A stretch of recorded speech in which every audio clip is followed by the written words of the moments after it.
ইতিহাস কি সত্যি আমাদের থেকে লুকিয়ে রেখেছে এক ভয়ঙ্কর সত্য? কখনো কি ভেবেছো আমরা যাকে আধুনিক বিজ্ঞান বলে গর্ব করি, হয়তো এই রহস্যই প্রাচীন ভারতীয়রা জেনে গেছিল হাজার হাজার বছর আগে, আর সেই সত্য লুকিয়ে রাখা হয়েছে আমাদের থেকে। আজ আমরা কথা বলবো মহাভারতের যুদ্ধক্ষেত্র থেকে ওপেনহাইমারের ল্যাবরেটরি, অন্যদিকে প্রাচীন শাস্ত্র থেকে আধুনিক পারমাণবিক শক্তি পর্যন্ত। অদ্ভুতভাবে সবকিছু যেন একই সুতোয় বাঁধা।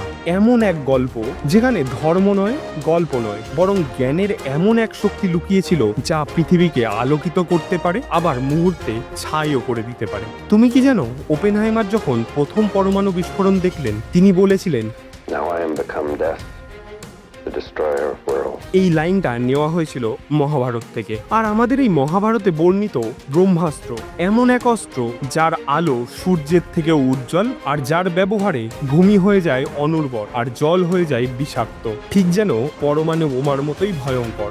ইতিহাস বলে কলিঙ্গ যুদ্ধের পর সম্রাট অশোক নাকি গঠন করেছিলেন এক রহস্যময় সংগঠন, দ্য নাইন আননোন, যাদের কাজ ছিল মানব জাতির জন্য বিপজ্জনক প্রাচীন জ্ঞানকে গোপন রাখা। কি ছিল সেই পুরনো লুকিয়ে রাখা জ্ঞান?